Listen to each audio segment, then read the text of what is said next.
I'm here for to you। तो सारे बच्चे कैसे हैं? घर पे अच्छे हैं, एंजॉय कर रहे हैं। चलिए, तो अगर हम लोग सभी अच्छे हैं, हैप्पी हैं, तो क्यों ना हम फिर से अपनी हिंदी की क्लास स्टार्ट करते हैं। और आज हम अपनी जो हिंदी की क्लास है बेटा, वो पार्ट 8 सर्वनाम, जो कि आपकी व्याकरण बुक में, पेंसिल वाली बुक हम लोग पढ़ रहे हैं ना इस साल, उस बुक में दिया गया है। और चूँकि हम इसके पहले के पार्ट 1, 2, 3 से कंप्लीट करते हुए आज हम चैप्टर 8 पर आ चुके हैं, और जिसका नाम है सर्वनाम। हम लोगों ने संज्ञा पढ़ा था बेटा, फिर लिंग, वचन, कारक पढ़ा था। आज हमारा टॉपिक है सर्वनाम, जो कि बहुत कुछ हमारे संज्ञा वाले चैप्टर से मैच करता है। क्यों मैच करता है? हाँ, देखिए, इसलिए क्योंकि हमारे सर्वनाम की डेफिनेशन क्या दी गई है। आपको एक सुंदर सा पिक्चर दिख रहा है यहाँ पर, है ना। उसमें देखिए, एक दादा डॉक्टर हैं, फिर एक गर्ल है, फिर यहाँ एक मम्मा है और एक बेटा है, आपस में बात कर रहे हैं ना। हाँ, सार्थक 5वीं कक्षा में पढ़ता है। उसके पिताजी डॉक्टर और माताजी अध्यापिका हैं। उसकी बहन 7वीं कक्षा में पढ़ती है। सभी उसे प्यार करते हैं। वह एक मेधावी छात्र है। पढ़ाई के साथ उसकी खेल में भी रुचि है। अब इस पूरे पैराग्राफ में अगर आपने ध्यान दिया हो तो कुछ शब्द जो हैं वो आपको नीले रंग से दिए गए हैं बेटा, छपे हुए हैं। तो ऐसा उसमें क्या स्पेशल है कि उसको नीले रंग से छापा गया है? कुछ तो होगा ना। चलिए, जहाँ उसे उसकी शब्द सार्थक के लिए आते हैं तथा वे शब्द सार्थक के पिता, माता और बहन के लिए प्रयोग किए गए हैं, वे सभी शब्द सर्वनाम शब्द हैं और संज्ञा के स्थान पर प्रयोग किए गए हैं। यानी कि अगर हम एक ही व्यक्ति के बारे में बार बार बात कर रहे हैं, एक ही चीज़ के बारे में बार बार बात कर रहे हैं, तो हम क्या करते हैं, उसका नाम बार बार लेने के बजाय कोई और शब्द जो उसके ही जैसा अर्थ देता है वो हम प्रयोग करते हैं, है ना। अगर मैं कहूँ कि मेरा नाम शालिनी है, शालिनी खाना खाती है, शालिनी पढ़ाती है, शालिनी ये करती है, तो सुनने में भी बोरिंग लगेगा और एक समय के बाद में हमें वो बिल्कुल भी अच्छा नहीं लगेगा। क्या आपका नाम हम जानते हैं?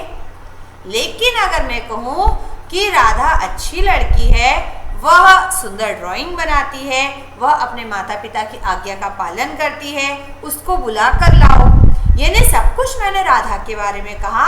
लेकिन हर बार जब एक बार मैंने उसका नाम ले लिया तो फिर नेक्स्ट टाइम मैंने उसका नाम नहीं लिया, लेकिन उसके ही लिए मैंने एक और शब्द यूज किया।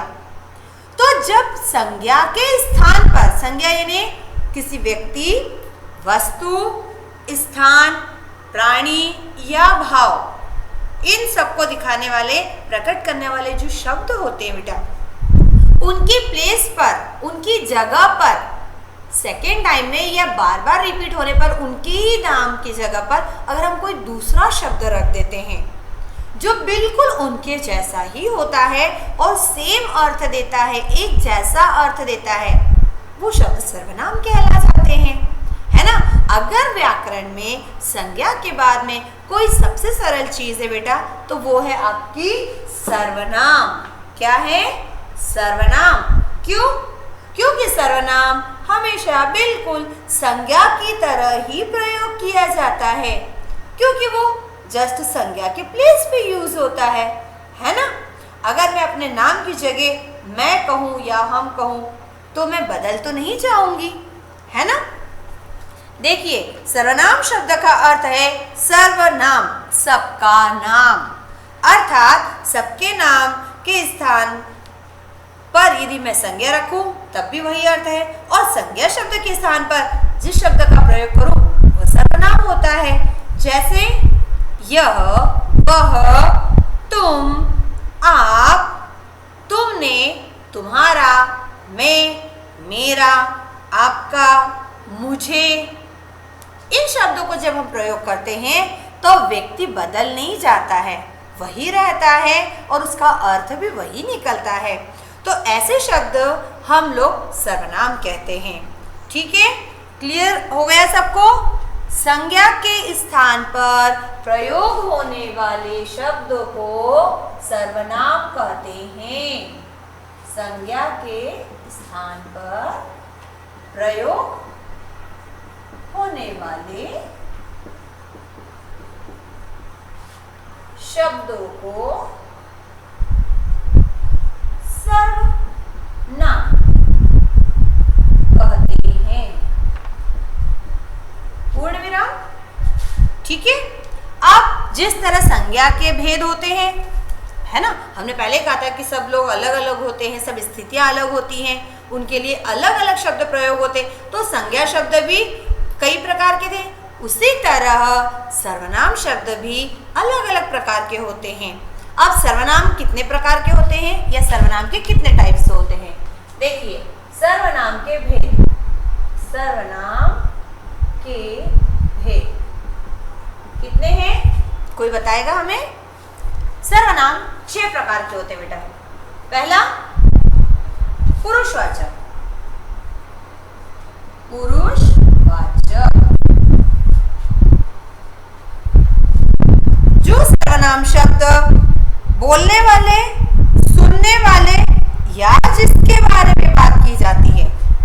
बोलने वाला मतलब मैं, सुनने वाले मतलब आप, या किसी और उसके बारे में बात की जाती है या वहां पर प्रयोग किए जाते हैं, उसे कहते हैं पुरुषवाचक सर्वनाम।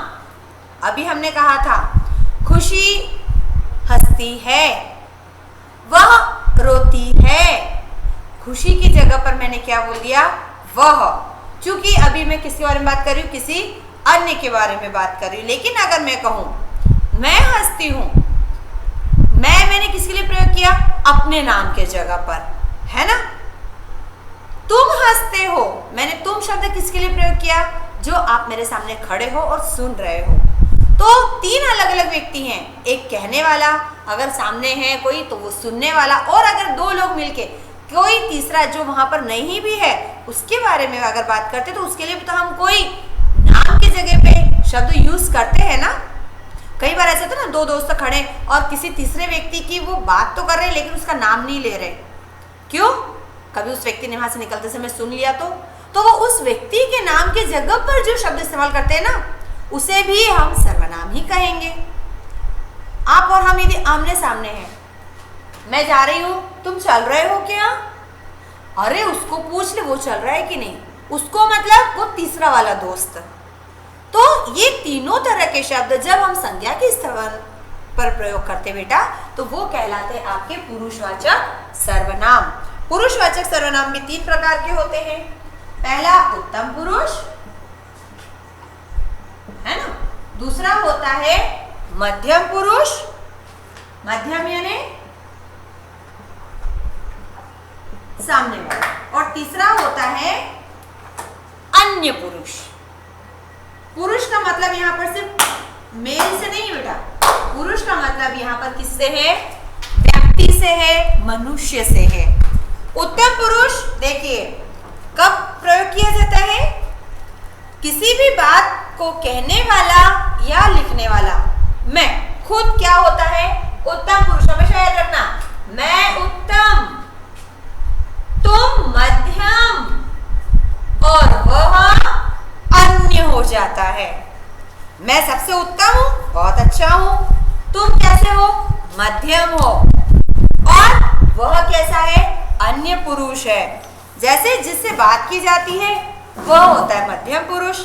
जब 2 लोग मिलकर किसी तीसरे के बारे में बात करें और उसके नाम की जगह पर कोई शब्द प्रयोग करते हैं, वो कहलाता है आपका अन्य पुरुष।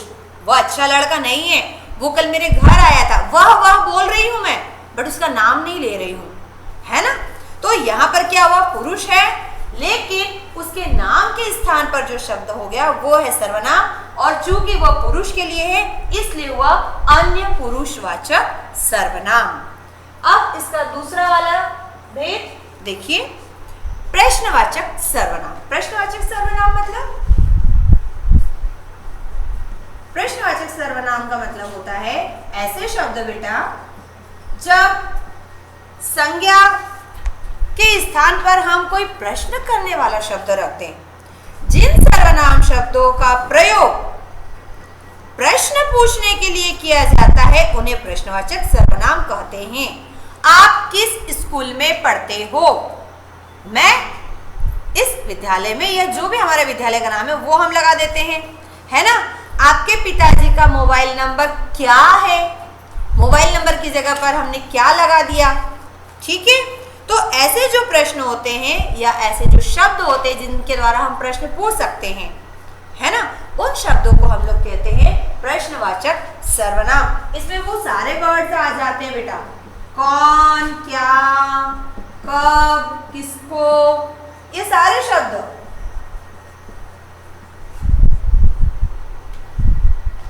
तीसरा है हमारा निश्चयवाचक सर्वनाम। सर्वनाम है लेकिन कैसा है? निश्चयवाचक है। निश्चयवाचक सर्वनाम। निश्चयवाचक जो सर्वनाम शब्द दूर अथवा निकट के किसी निश्चित व्यक्ति, वस्तु या स्थान के लिए प्रयोग किए जाते हैं उसे निश्चयवाचक सर्वनाम कहते हैं। मान लीजिए खुशी मेरे पास खड़ी है ना, और आपने पूछा मैम आपके पास कौन खड़ा है, तो मैं क्या कहूँगी? मेरे पास यह खड़ी है। मैं ये थोड़ी कहूँगी खुशी खड़ी, मैंने खुशी की जगह पर यह शब्द इस्तेमाल कर लिया, तो यह शब्द क्या हो गया? सर्वनाम, लेकिन निश्चयवाचक, क्योंकि मुझे पूरा निश्चय है कि खुशी जो खड़ी है वही लड़की जो मेरे पास में है, ठीक है। तो इसके लिए हम उदाहरण क्या लिख सकते हैं? यह, वह, फिर होता है उसने या इस, ठीक है। अब देखिए बेटा, एक इसमें वाक्य दिया, यह मेरा स्कूल है। रोड पे से क्रॉस हो रहे हैं और आपका स्कूल जैसे ही सामने दिखाई दिया, आपने अपने दोस्त को क्या बोला? यह मेरा स्कूल है। यह मतलब जिसकी तरफ आपने उंगली बता दी और उस स्कूल की बिल्डिंग पे जो भी नाम लिखा है वो स्कूल आपका हो गया।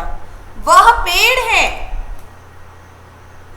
आसपास बहुत सारे पेड़ लगे हैं, दोस्त को दिखाई नहीं दे रहे हैं। हमने कहा देखो कितने सारे पेड़ लगे, नहीं दिखा, कहाँ है? वह पेड़ है। उंगली दिखाई, पेड़ के पास ले जाकर, और हमने कहा वह, मतलब अब समझ में आ गया कि जो सामने दिखाई दे रहा है वह पेड़ है। निश्चित कर दिया हमने। उसने गणित में 100 अंक प्राप्त किए। उसने, सब बच्चों ने नंबर लाए थे गणित में, लेकिन मैंने जिसकी तरफ उंगली करके बोला कि उसने 100 नंबर लेकर, मतलब उसने 100 आउट ऑफ 100 मार्क्स लेकर आया है। ओके, अगला है अनिश्चयवाचक सर्वनाम बेटा। चौथा क्या है हमारा?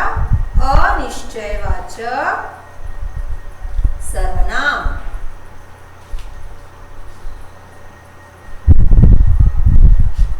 अनिश्चयवाचक सर्वनाम, जैसे निश्चयवाचक में हर चीज निश्चित होती है ना, निश्चित चीज को बताने के लिए एक निश्चित वर्ड होता है, उसी तरह अनिश्चयवाचक में ऐसे सर्वनाम शब्द मतलब फिर बोल रही हूं, संज्ञा के स्थान पर हम जो शब्द इस्तेमाल करते हैं, लेकिन उससे किसी भी व्यक्ति या वस्तु का निश्चित बोध नहीं होता है।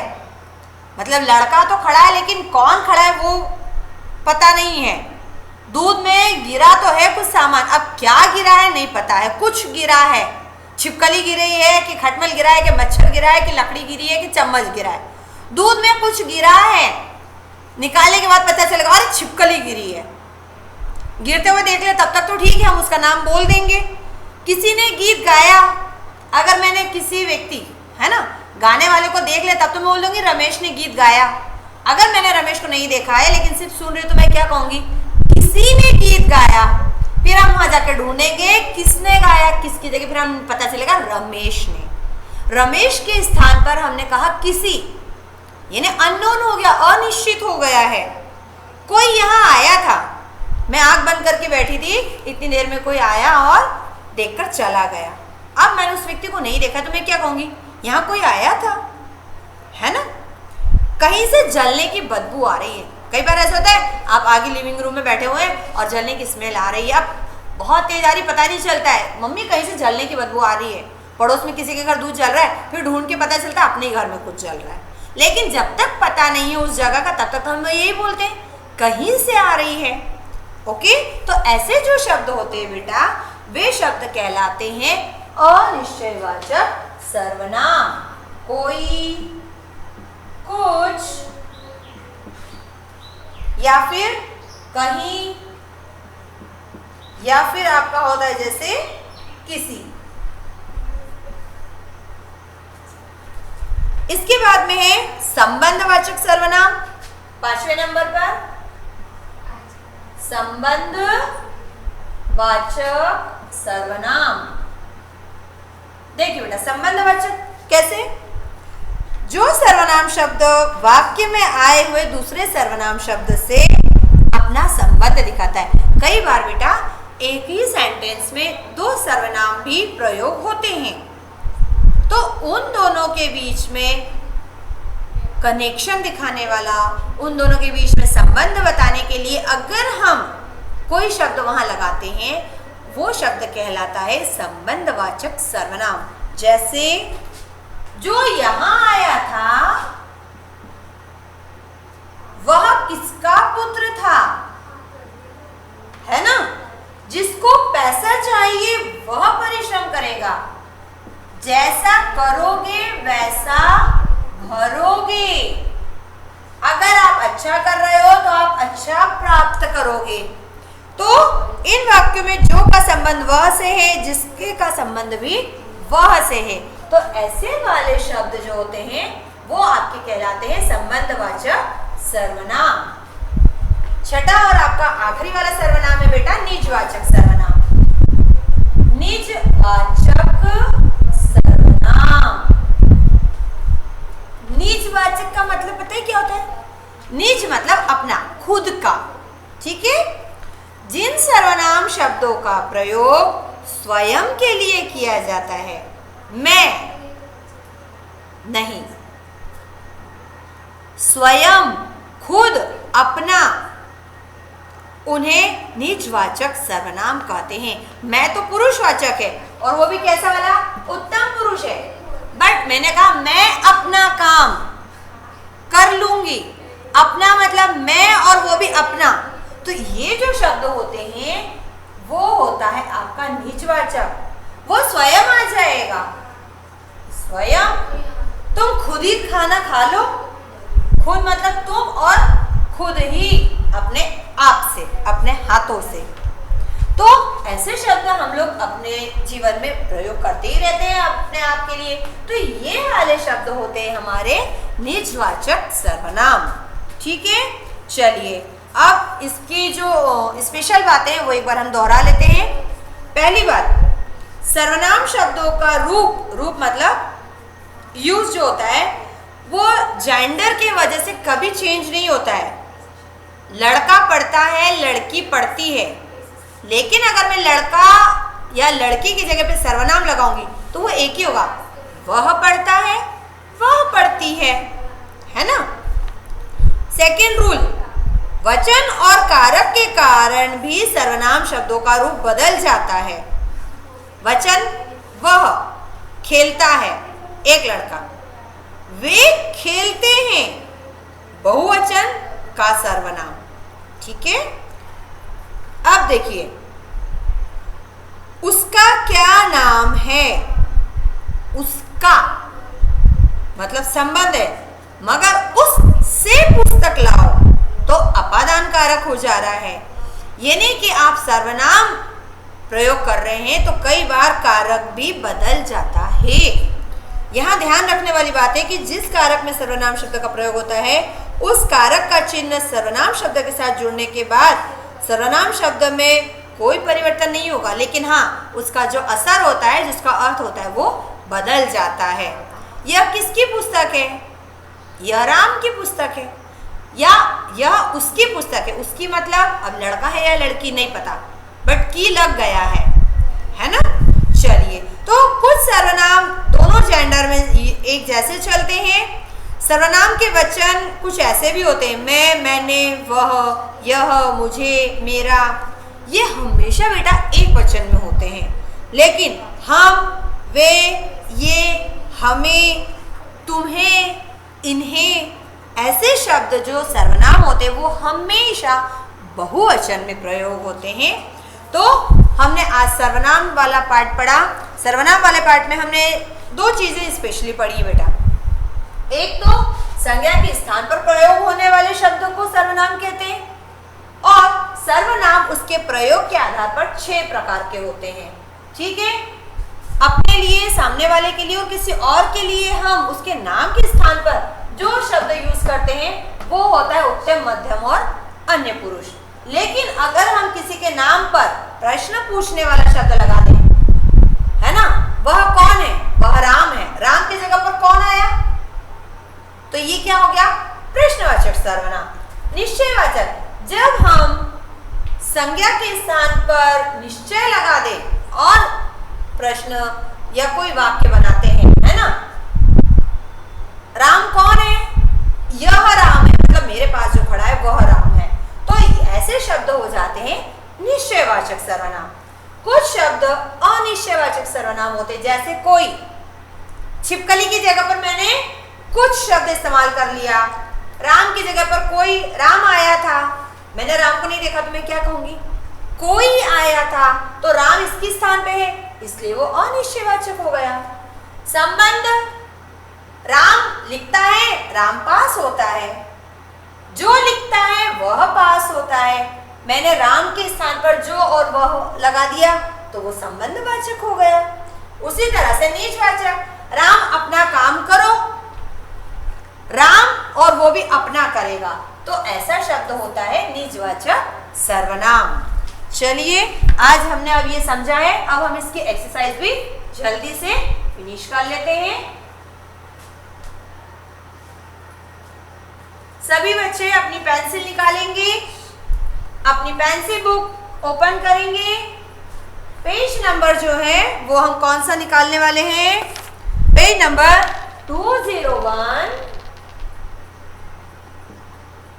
और 202 एंड 203।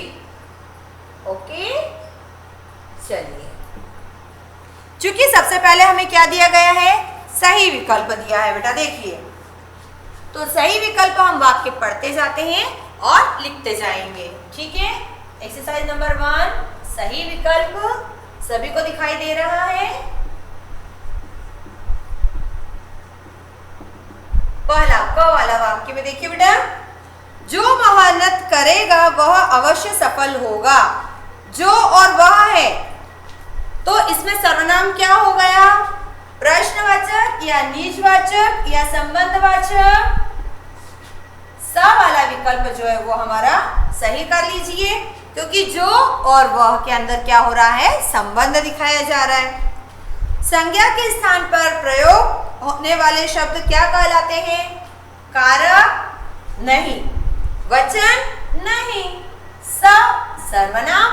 सही का निशान लगा दीजिए। फिर मैं घर पर हूं, इस वाक्य में कौन सा सर्वनाम है? उत्तम, मध्यम या अन्य? हमने पहले कहा था मैं उत्तम होता हूं, तो उत्तम कौन सा है? अ वाला विकल्प। सही का निशान लगा लीजिए।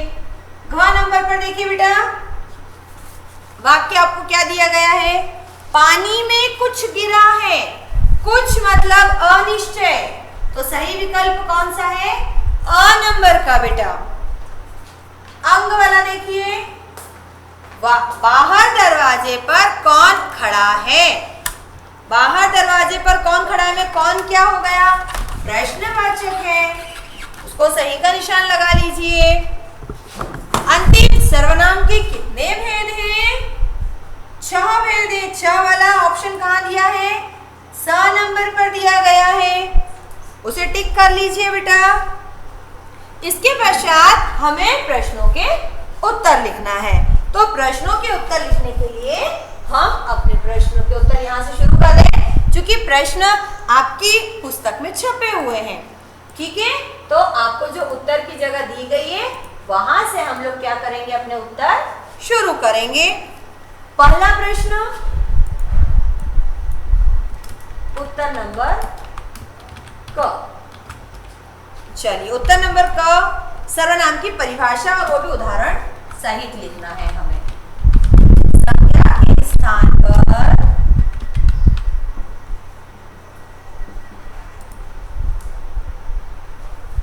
प्रयोग होने वाले या प्रयोग करने वाले शब्दों को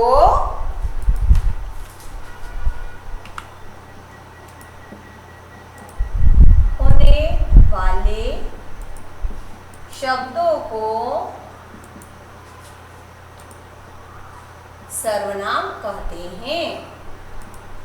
सर्वनाम कहते हैं। उदाहरण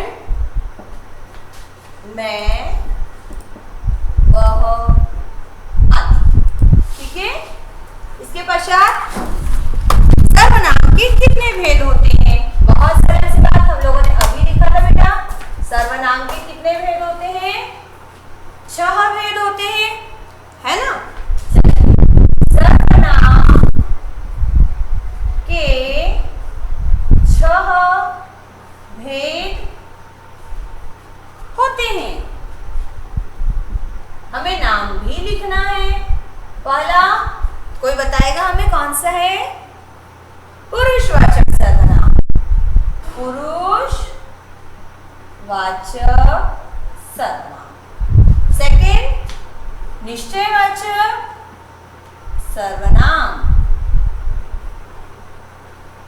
तीसरा है हमारा अनिश्चयवाचक सर्वनाम। अनिश्चयवाचक सर्वनाम। फिर चौथे नंबर पर है हमारा संबंधवाचक सर्वनाम। संबंधवाचक सर्वनाम। 5वां नंबर पे लिखिए बेटा प्रश्नवाचक सर्वनाम, जिनसे हम प्रश्न पूछते हैं। वहां कौन है, तुम कब आए। और अंतिम है हमारा निजवाचक, जो हम अपने स्वयं के लिए प्रयोग करते हैं। ठीक है। चलिए, इसके बाद में है प्रश्न नंबर ग। बहुत सरल है। पुरुषवाचक सर्वनाम को स्पष्ट करना है। पुरुषवाचक यानी कि जो सर्वनाम शब्द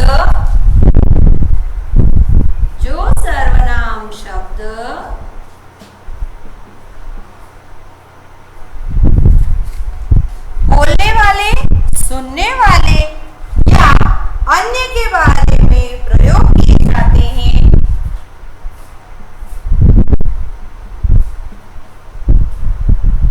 सुनने वाले तथा अन्य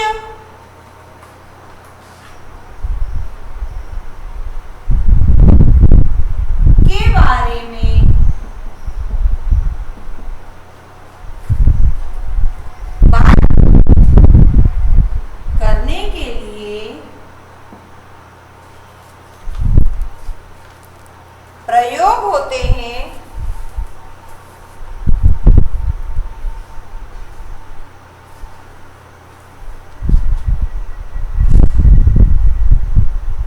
प्रयोग होते हैं,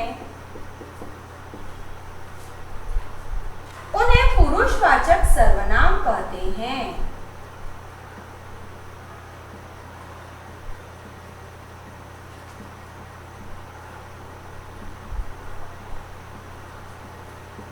कहते हैं। ठीक है। अब चूंकि उन्होंने हमसे सिर्फ इतना ही पूछा है, इसके उदाहरण लिख दीजिए। मैं, तुम, वह। अगला प्रश्न,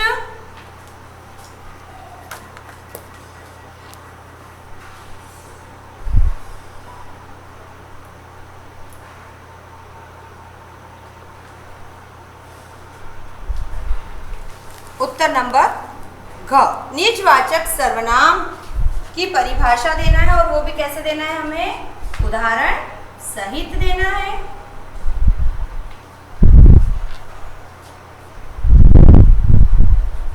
निजवाचक सबसे सरल है, हम लोगों ने अभी पढ़ा था बेटा। जिन सर्वनाम शब्दों का प्रयोग, जिन सर्वनाम शब्दों का प्रयोग स्वयं के लिए किया जाता है, स्वयं के लिए किया जाता है, उन्हें निजवाचक सर्वनाम कहते हैं। निजवाचक सर्वनाम कहते हैं। इसके उदाहरण आप क्या क्या लिख सकते हैं बेटा, बताएगा कोई? क्योंकि उन्होंने हमें कहा है कि उदाहरण सहित लिखना है ना? तो इसके उदाहरण क्या लिख सकते हैं? खुद, अपना, ठीक है।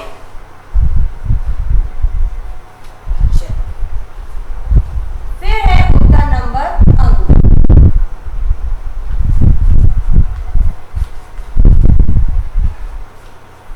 प्रश्नवाचक सर्वनाम से आप क्या समझते हैं?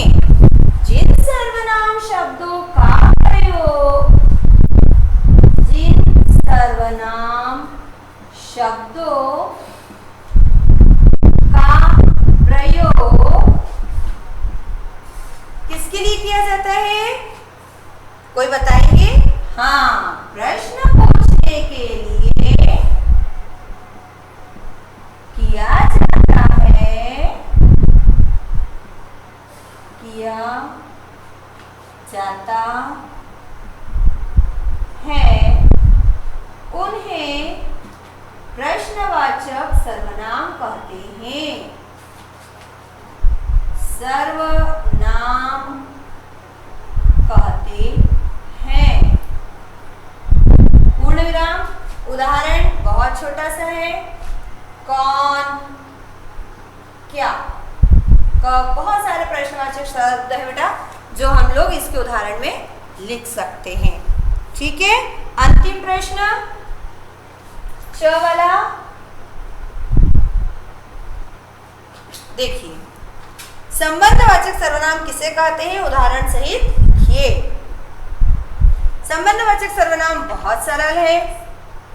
जो सर्वनाम शब्द वाक्य में क्या करते हैं? एक ही सर्वनाम का संबंध दूसरे सर्वनाम के साथ में बताते हैं, वह कहलाता है संबंधवाचक सर्वनाम। इसका भी हम उदाहरण जरूर लिखेंगे, लेकिन पहले हम इसे डिफाइन कर देते हैं बेटा। देखिए, जो सर्वनाम शब्द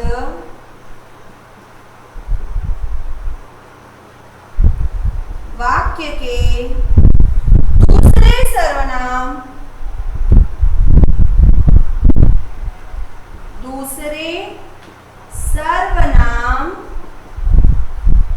शब्द से संबंध बताए,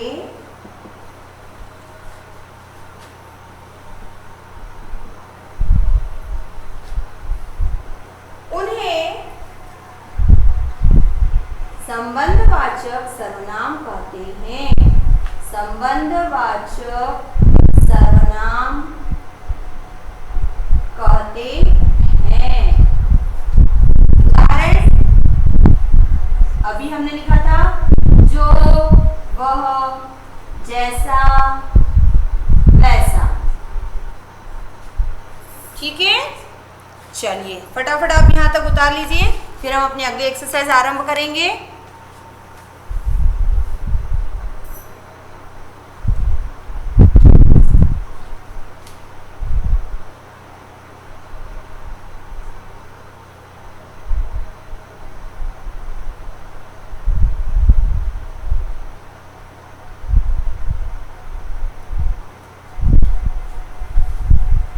तब तक हम अपनी पिछली वाली अभ्यास प्रश्न यहाँ से हटा रहे हैं बेटा।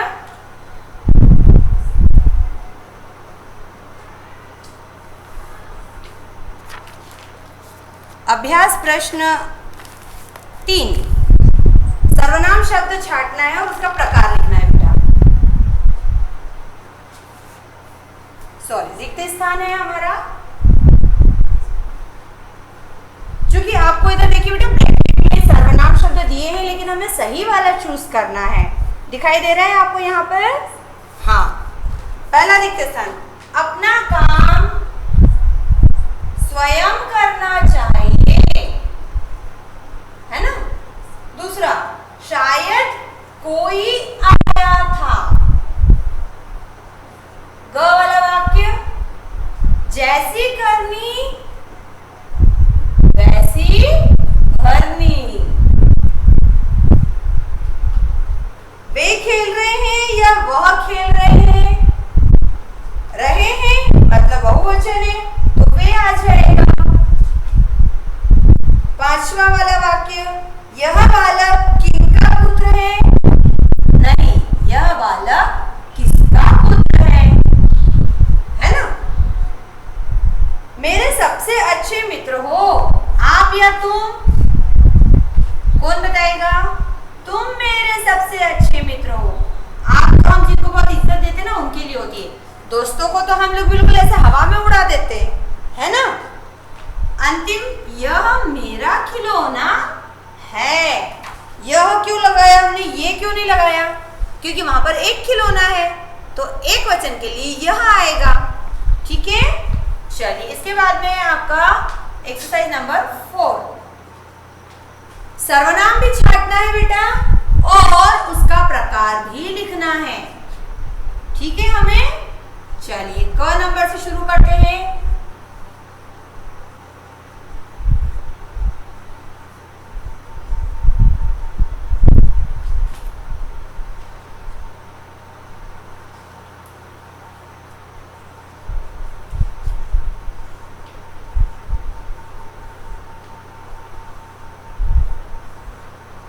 मैं स्वयं चला जाऊंगा। मैं और स्वयं दो सर्वनाम आ गए तो हम क्या करेंगे, कोई सा एक ले लेते हैं। हमने निकाल लिया स्वयं। स्वयं कैसा है? निजवाचक सर्वनाम है ना। फिर वे मेरी माताजी हैं, वे क्या हो गई है? अन्य पुरुष।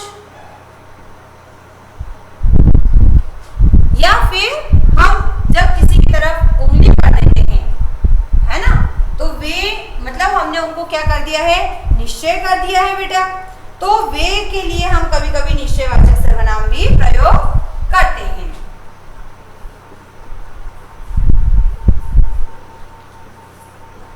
सर्वनाम।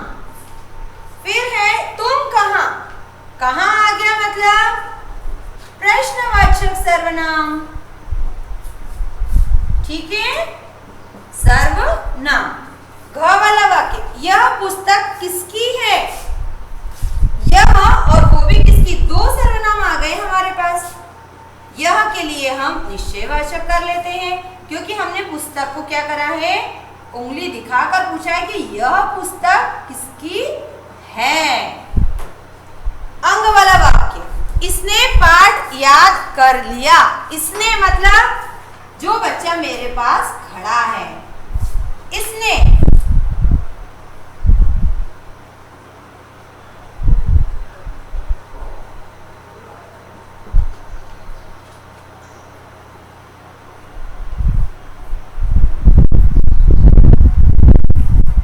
उसके बाद में है बेटा हमारा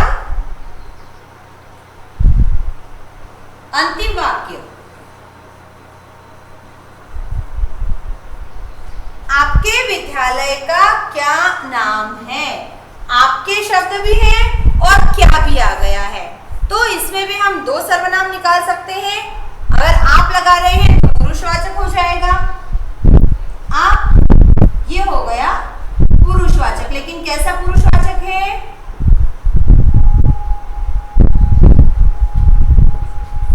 मध्यम वाला है बेटा। चलिए इसके बाद में है हमारे पास एक्सरसाइज नंबर 5। एक्सरसाइज नंबर 5 को करने से पहले एक बार मैच कर लीजिए सभी लोग।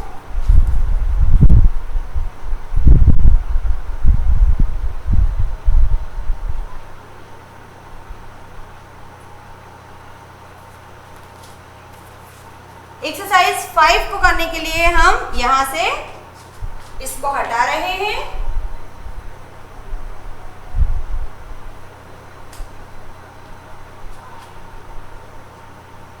एक्सरसाइज नंबर 5 में आप लोगों को बेटा एक सही जोड़ी दी गई है। कैसे? एक तरफ वाक्य दिया है और दूसरी तरफ वाक्य में प्रयोग किए हुए सर्वनाम दिए गए हैं।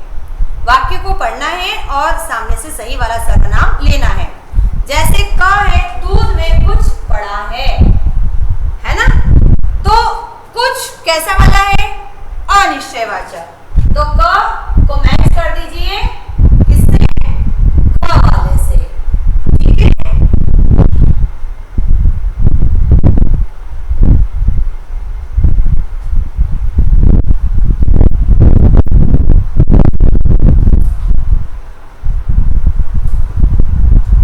फिर जो बोएगा सो काटेगा। ख नंबर का वाला वाक्य है। जो और सो आ गया है, तो जो और सो किसके लिए होता है? संबंध के लिए। तो उसे इधर के क से जोड़ दीजिए। मैं अपने आप चली जाऊंगी। अपने आप है। अपने आप हम किसके लिए प्रयोग करते हैं? स्वयं के लिए, यानी कि निजवाचक के लिए। तो इसे मिला दीजिए घ से। घ वाला वाक्य, मैं कल विद्यालय जाऊंगी। मैं यानी कि पुरुषवाचक। तो घ वाले को मिला दीजिए ग से बेटा। अब बताएं, एक बड़ी अच्छी सी चीज हुई है आपकी पुस्तक में। कभी कभी ऐसी गलतियां हो जाती हैं कि प्रश्न और उसका उत्तर उसके सामने ही दिया है। तुम्हारा घर कहाँ है? तुम्हारा घर कहाँ है? प्रश्नवाचक है ना? तो अंग को भी हम अंग से ही मिलाएंगे। और च वाला जो वाक्य है, यह मेरा स्कूल, यह मतलब निश्चयवाचक है, तो उसका उत्तर भी उसके सामने ही है। यानी हमें इसे अलग और कहीं मैच करने की आवश्यकता नहीं है बेटा। ठीक है?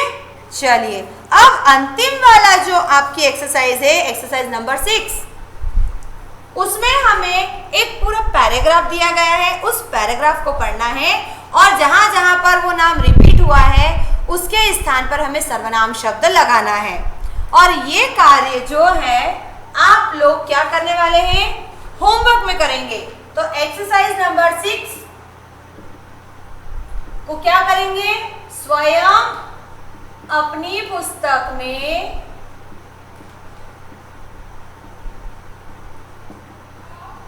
होमवर्क में करें। ध्यान रखिएगा, ये कार्य आप स्वयं करेंगे और हमें सेंड करेंगे और चेक करवाएंगे। हाँ, इसको रीडिंग करके हम अवश्य बता देते हैं आप लोगों को, जैसे हम उसकी जगह सही सर्वनाम क्या प्रयोग कर सकते हैं। पंडित जवाहरलाल नेहरू भारत के प्रथम प्रधानमंत्री थे। एक बार नाम आ गया। हाँ। उनका जन्म 14 नवंबर 1889 को इलाहाबाद के आनंद भवन में हुआ था। अब मैंने दोबारा उनका नाम नहीं पढ़ा है। उनके पिता का नाम पंडित जवाहरलाल नेहरू नहीं, उनके पिता का नाम पंडित मोतीलाल नेहरू था। उनका लालन पालन बड़े लाड़ प्यार से हुआ था। First paragraph finish. Second paragraph फिर से हमने लिया है, तो हम फिर से उनका नाम ले रहे हैं। पंडित जवाहरलाल नेहरू को 15 वर्ष की आयु में ही उच्च शिक्षा हेतु इंग्लैंड भेजा गया। अब उसी पैराग्राफ में अगर दोबारा उनका नाम आता है तो मैं सर्वनाम प्रयोग करती हूँ। वह वकालत की परीक्षा पास कर भारत लौटे और वकालत करने लगे। मैंने उनका नाम और सर्वनाम दोनों हटा दिया। क्यों? क्योंकि वहां पर दो वाक्य जुड़ रहे हैं। भारत लौटे और वकालत करने लगे। सन 1916 में उनका विवाह श्रीमती कमला नेहरू के साथ हुआ। उनकी एकमात्र संतान श्रीमती इंदिरा गांधी थी। जहां जहां उनका नाम दोबारा आ रहा था, हमने वहां पर कौन से शब्द प्रयोग किए? उनका, उनके, उनकी या वह शब्द प्रयोग किया, अर्थात हमने नाम के स्थान पर सर्वनाम लगाया है। तो ये छोटा सा वर्क जो है, प्रैक्टिस कहें या होमवर्क कहें, आप स्वयं करेंगे तभी मुझे अच्छे से समझ में आएगा बेटा कि आपको ये पाठ समझ में आया है या नहीं आया है। तो अब हम अपनी अगली कक्षा में एक नए विषय के साथ मिलेंगे। तब तक के लिए आप इस पाठ को पढ़ेंगे, इसमें हमने जो जो अभ्यास प्रश्न किए उनको दोहराएंगे, और फिर भी यदि आपको कोई परेशानी आती है तो प्लीज़ आप सीधे मुझसे कांटेक्ट कीजिए, हम फिर से उस पर एक बार चर्चा करेंगे। तो तब तक के लिए बाय बाय।